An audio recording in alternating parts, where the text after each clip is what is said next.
can't let you do this. I don't know if I'm ever gonna be the same. Oh boy, there's gotta be more to this. Just tell me that I'll hold you in my arms again. Give me your love, just give me your love, give it to me, baby. Give me your love, just give me your love, yeah, give me your love, give it to me, baby.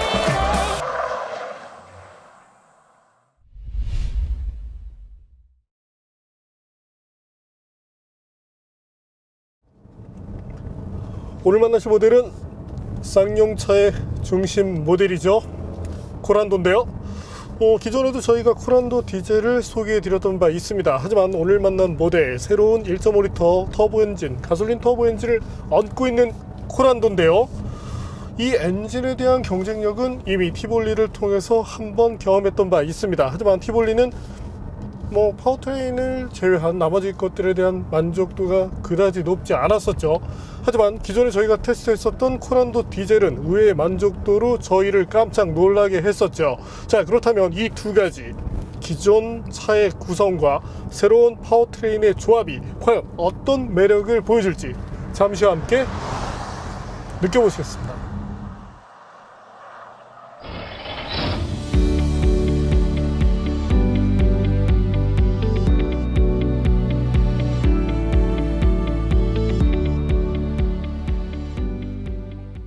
쌍용 자동차가 코란도 라인업에 가솔린 모델을 추가했습니다. 가장 눈에 띄는 것은 가격인데요. 2,200만원대부터 시작하고 중간 트림도 2,500만원대면 선택할 수 있습니다. 하위 모델인 티볼리를 비롯해 국내 소형 SUV와 비슷한 가격으로 상급 SUV를 구입할 수 있다는 것이 장점입니다. 올해 나온 기아 셀토스가 높은 가격을 갖고 있어 상대적으로 저렴하다는 느낌이 더 커지는 것 같네요. 엔진만 바뀐 모델이라 디자인, 실내 구성은 디젤과 같습니다. 티볼리를 발전시킨 디자인이 시선을 끌죠. 측면에 가솔린 터보 엔진이 탑재됐다는 것을 알리는 배지도 있습니다. 후면부에는 전동식 테일게이트가 적용되었고요. 가성비를 앞세운 모델이지만 탑재되는 장비는 부족함이 없습니다. 블레이즈 콕핏이라는 이름의 테마를 바탕으로 10.25인치 계기판, 9인치 센터페시아 디스플레이를 장착했습니다. 앞좌석 시트는 통풍과 열선을 지원하며 조수석 시트도 전동식입니다. 뒷좌석도 넉넉하죠.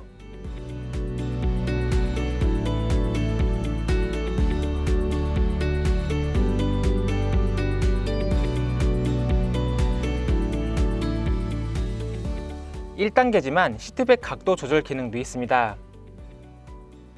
하지만 동급 모델은 모두 갖추고 있는 송풍구가 없다는 점이 약점으로 지적됩니다.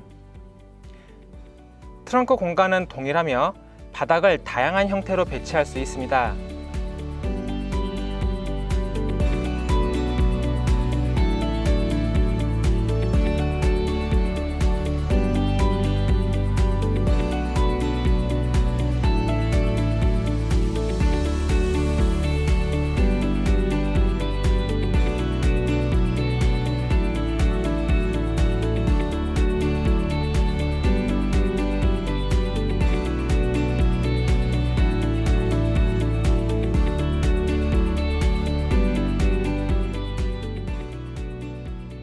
시거잭도 있네요.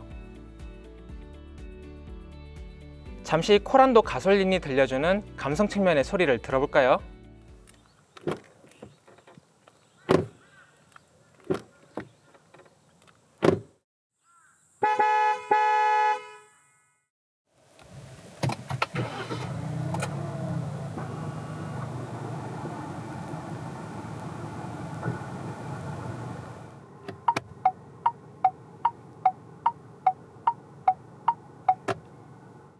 다양한 편의 및 안전장비도 갖추고 있습니다. 정차 및 재출발과 전방 차량 알림 기능까지 지원하는 어댑티브 크루즈 컨트롤, 차선 이탈 경고와 차로 중앙 유지 기능, 사각 및 후측방 경고 및 긴급 제동, 오토 하이빔 등이 적용됩니다. 저희 팀은 디젤 모델 테스트 때 운전석 무릎 에어백을 옵션 패키지로 적용시킨 점을 지적했었죠. 가솔린 모델도 딥 컨트롤 패키지 2를 선택해야 무릎 에어백이 장착됩니다. 안전 사양을 옵션화하는 것은 지양해야 하겠습니다. 코란도 가솔린은 국내에서 저공해 3종 인증을 받았는데요.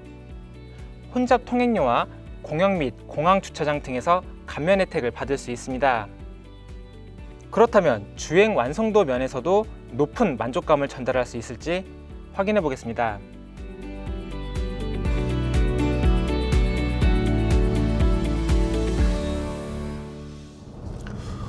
최근 쌍용차를 보면 예전에 그 현대기아차를 많이 떠올리게 합니다. 어떤 시각적인 부분을 통해서 이 만족도를 통해서 소비자들을 잡고자 하는 흔적들을 보여주고 있는데 티볼리가 대표적이었죠. 하지만 코란도는 그런 것 외에도 어떤 기대감을 키워주는 점이 특징이죠. 개인적으로는 이 조수석 앞쪽에 있는 저 입체적인 패널 볼 때마다 참 신기한데, 어쨌든 쌍용차가 눈에 보이는 부분에 신경을 많이 쓰고 있습니다. 자, 임의적으로 ESP는 해제를 해봤고요. 이 시스템이 해제가 되면 추돌 방지 시스템도 함께 해제가 됩니다.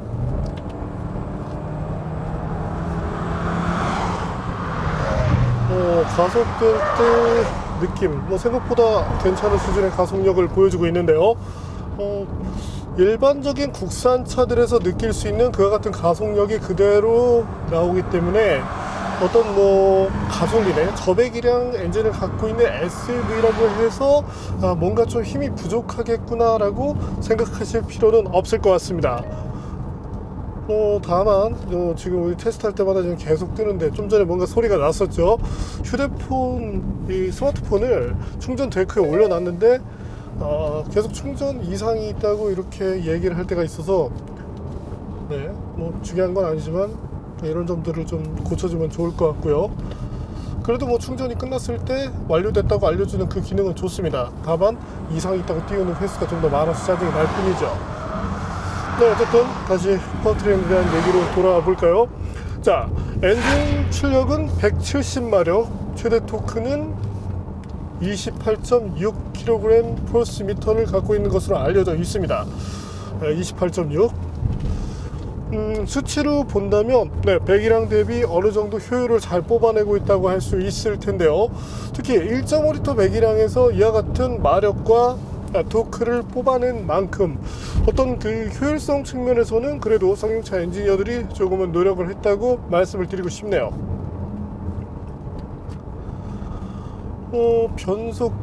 변속기는 여전히 갖고 와서 사용을 하고 있죠.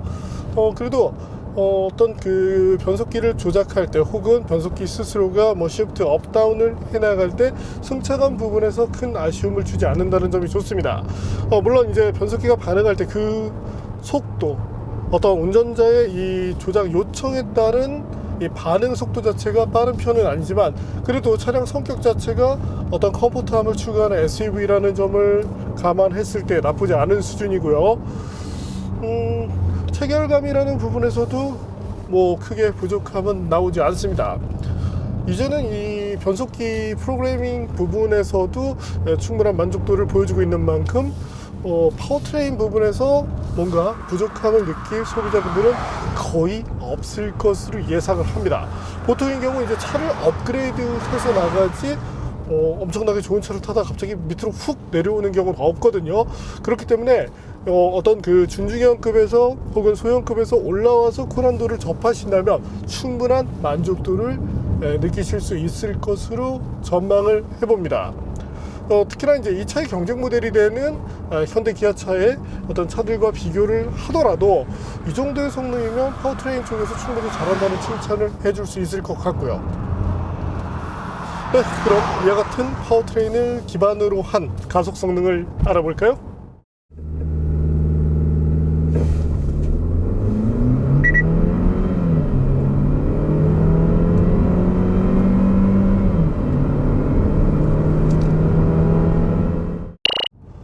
네, 과거 저희가 테스트했었던 코란도 디젤이 10.2초를 기록했었죠.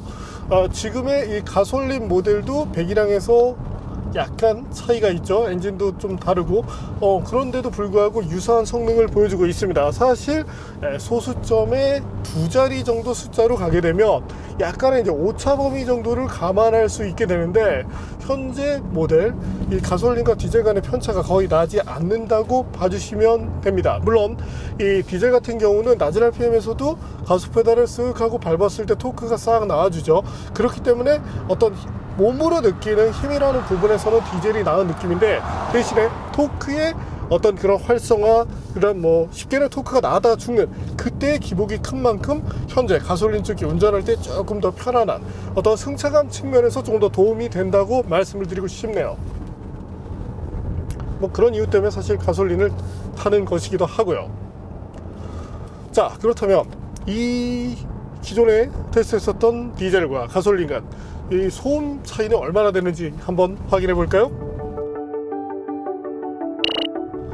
정숙성을 확인해 본 결과 아이들에서는 분명한 차이를 보여주었습니다. 사실 이 코란도 디젤도 MVH 부분, 특히 이제 소음 부분에서 상당히 잘했기 때문에 부족함이 나오지 않았는데, 네, 그래도 가솔린 모델이 가솔린다운 매력을 보여주고 있죠.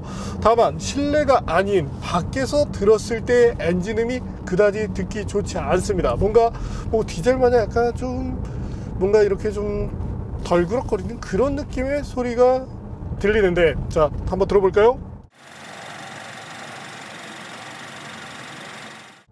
네, 이와 같은 소리가 그렇게 좋게 부각되지 않는 만큼 뭐 사실 어떤 엔진 자체에서 너무 바라는 게 많다라고 얘기를 할 수 있겠지만, 이런 어떤 그 소음에 대한 부분, 일종의 이제 감성적인 부분에 대한 튜닝까지 해줄 수 있다면, 네, 더 많은 소비자들이 만족할 수 있을 것으로 예상을 해봅니다. 뭐 그래도 파워트레인의 어떤 성능, 효율 이 부분은 분명히 잘하고 있고요. 자, 다시 자, 브레이킹. 자, 스티어링 휠을 돌릴 때 상당히 여유로운 느낌이 크게 부각이 됩니다. 동급 모델들과 비교를 했을 때 핸들링 측면에서 우위에 서지는 못하는데요. 자, SUV로서 타협할 수 있는 그런 성능이긴 하지만, 최근 도시명 SUV들이 저마다 날카로운 맛을 많이 강조해 나가는 모습이죠. 그것과 비춰서 바라본다면 분명히 한 템포 여유로운 모습인데, 그 때문에 정말 이 정교한 조작으로 뭔가를 해야 될 때 조금 더 당겨서 스티어링 휠을 조작해야 된다는 그런 아쉬움이 비춰집니다. 하지만 네, 계속적으로 말씀드리는 게 이제 차의 컨셉이라는 게 있기 때문에, 이 차의 컨셉으로 놓고 본다면 뭐 타이어를 비롯해서 어떤 뭐 스티어링 시스템, 서스펜션 이런 점들을 놓고 본다면 컴포트라는 요소에 조금 더 치중해 있는 만큼, 그런 측면을 감안해서 핸들링, 어떤 그 퍼포먼스와 이렇게 두루 놓고 본다면 적어도 타협할 정도의 수준이 된다고 말씀을 드리고 싶네요. 차량의 거동 특성은 확실한 언더스티어 쪽인데요. 현재 모델 이제 4륜구동을 바탕으로 하고 있는데, 네, 언더스티어는 뭐 다른 차들처럼 그 정도의 수준을 그대로 보여주고 있습니다. 현재 타이어는 한국 타이어의 다이나프로 HP2죠. 네, 모하비도 이 제품을 쓰고 있는데, 그래도 일반적인 뭐 현재 이런 어떤 대중차에서 쓰는 타이어로서는 무난한 성능을 갖는다고 말씀을 드릴 수 있겠네요. 다만 이 자세제 장치를 앞서 이제 껐다고 말씀을 드렸죠. 하지만 이 궤도 자체, 어떤 그 차량이 느끼기에 궤도가 조금 커지고 있다라고 생각하면 다시금 개입하는 모습을 보여줄 때가 있는데, 이때 개입의 세련미가 조금 떨어집니다. 일반적인 환경에서는 잘 개입을 하는데, 급작스럽게 원치 않는, 뭐 당연히 껐으니까 조금 달려보겠다는 이런 소비자의 의지를 읽어야 되는데, 물론 안전 측면에서는 도움이 일부 될 수 있지만 오히려 더 놀랄 수 있는 만큼 이런 부분에 대해서 온오프에 대한 개념을 확실하게 해주는 것도 좋겠습니다. 물론 안전 측면에서 이렇게 접근을 했고, 이렇게 접근한 차들이 상당히 많죠. 뭐 현대기아 차도 그렇지만, 다만 이 개입이 너무 급작스럽게 이루어지다 보니까 놀랄 수 있고, 이런 점들을 조금만 완화시켜주면 좋을 것 같네요. 자, 쌍용 코란도 시장에서 상당히 쟁쟁한 모델들과 맞서 싸워야 되죠. 특히 이제 뭐 현대 투싼, 기아 스포티지, 이 수요를 대상으로 해서 쌍용차가 소비자들을 끌어온다는 것이 그렇게 쉽지 않을 수 있습니다. 하지만 소비자들을 설득할 만한 하나의 가장 핵심적인 무기가 하나 있는데요. 최근 현대 기아차의 일부 모델들이 승차감이 그다지 좋지 않습니다. 특히 2열로 갔을 때, 나만 타고 다닐 때는 별로 상관이 없는데 2열에 누군가를 앉힐 때, 거기다가 만약에 내 아이가 앉는다라고 생각하면 내 아이가 위아래 계속 뛰고 있으면 마음이 아프겠죠. 반면 이 코란도는 전통적인 그런 컴포트함을 어느 정도 가져갔기 때문에 앞서 그런 점들이 핸들링 부분에서는 약간의 마이너스 요소가 됐지만, 적어도 내 가족을 조금 더 편안하게 장거리를 이동할 때 특히 이런 점들이 되게 중요해지죠. 그런 측면에서 바라볼 때 분명히 코란도는 가치가 있다고 말씀을 드리고 싶습니다. 거기에 어떤 차마냥 앞차에게 이렇게 뭐 눈뽕을 선사하면서 욕을 먹어야 될 이유도 없고요. 적어도 다른 이유를 다 제외시키고 이 승차감이라는 요소, 이 하나만 가지고도 패밀리카로서 충분히 접근할 수 있는 만큼 쌍용차에서도 이런 점들을 적극 활용할 필요가 있겠네요. 역으로 현대 기아차 어떤 그 퍼포먼스를 지향하는 것은 좋습니다. 하지만 차의 본분에 맞춰서 지향할 필요가 있기 때문에 오히려 이런 측면에서는 저는 쌍용차에 손을 더 들어주고 싶네요. 어차피 뭐 투싼이나 스포티지로 레이스할 건 아니잖아요. 자, 그렇다면 이번에는 제동 성능을 한번 알아보겠습니다. 이게 또 제동하면은 쌍용차가 또 끝내주거든요.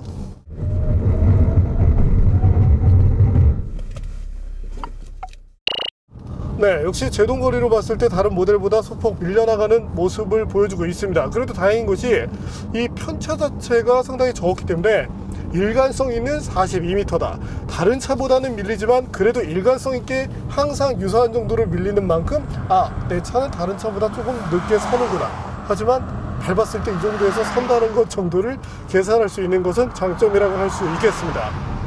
자, 근데 브레이크 페달을 밟을 때 이 페달의 어떤 움직임 거리, 조작 거리가 상당히 긴 편인데 특히 초반 부분에서 원하는 힘이 나오지 않습니다. 물론 저속으로 다닐 때는 상관이 없지만 고속 주행을 할 때 브레이크 페달을 밟는데 마치 브레이크가 많이 밀리는 것 같은 느낌을 주는데, 이런 어떤 조작감에 대한 부분을 살려줄 수 있다면 조금 더 많은 소비자들이 만족할 수 있겠죠. 또한 여성 운전자분들의 경우는 이 페달, 어떤 그 리니어한 반응에서 살짝 앞으로 당기거나 아니면 차라리 리니어한 게 좋은데, 지금 같은 경우는 너무 좀 후반에 몰려있기 때문에 이런 것들의 어떤 조작감만 잡아줄 수 있다면 만족감이 더 커질 것으로 예상이 됩니다. 자, 이번에는 코란도 가솔린 터보의 주행 연비에 대해서도 알아볼까요?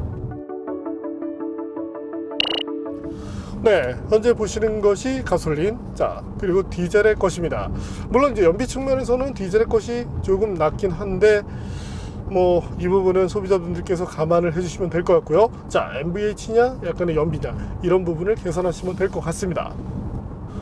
네, 쌍용 코란도 최근 보면은 이제 현대 기아 중에서도 기아차가 옵션을 조금 넣고 가격을 마구마구 이제 올려가는 그런 자신감을 보여주고 있습니다. 때문에 가성비가 좋다고 얘기하기가 힘들어졌는데, 쌍용 쪽 역시도 가성비 측면에서는 그렇게 우위에 선다는 느낌이 많이 적은데요.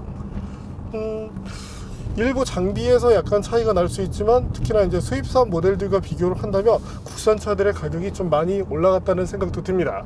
이런 시점에서 쌍용차가 조금 더 좋은 가격으로 다가준다면 현대기아차가 갖고 있는 그 수요를 끌어올 수 있겠죠. 특히나 승차감이라는 좋은 요소를 갖고 있는 만큼 이런 것들을 좀 두루 살려서 어떤 그 시장의 균형을 맞추는 것도 좋겠습니다. 어쨌든 뭐 믿음이란, 브랜드에 대한 믿음이라는 것이 중요하지 않은 분들에게 오히려 실용적이고 편안한 차, 그런 것들을 원하는 소비자분들께 코란도는 충분한 만족감을 드릴 수 있을 것으로 예상을 해봅니다.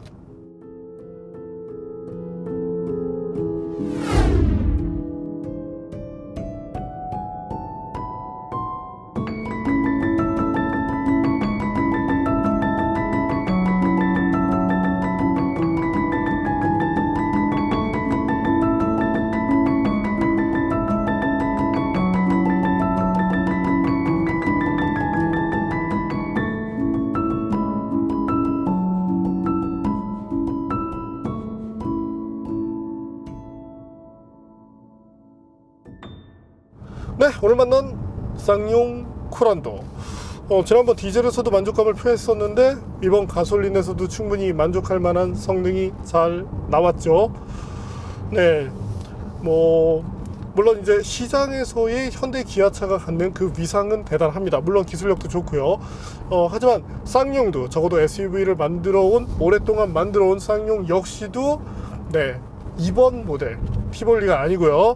이번 코란도만큼은 적어도 잘 만들어 놓은 만큼 다수의 소비자 분들께서 어떤 그 같은 그룹에 있는 SUV를 비교할 때 이 코란도도 한 번쯤 생각을 해보시라고 말씀을 드리고 싶네요.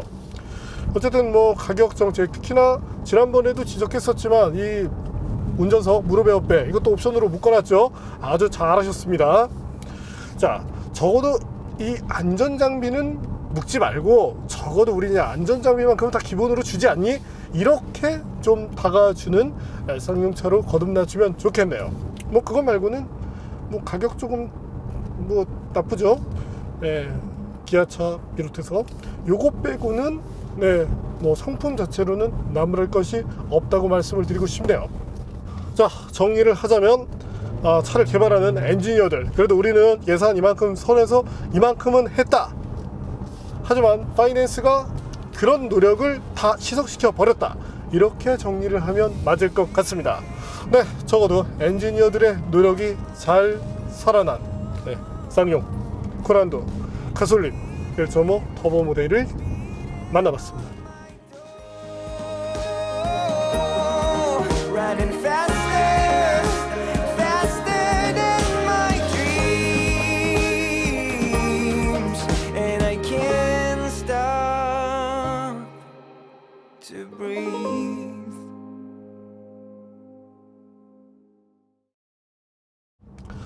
요즘 파이낸스 하는 사람들 진짜 왜 그래?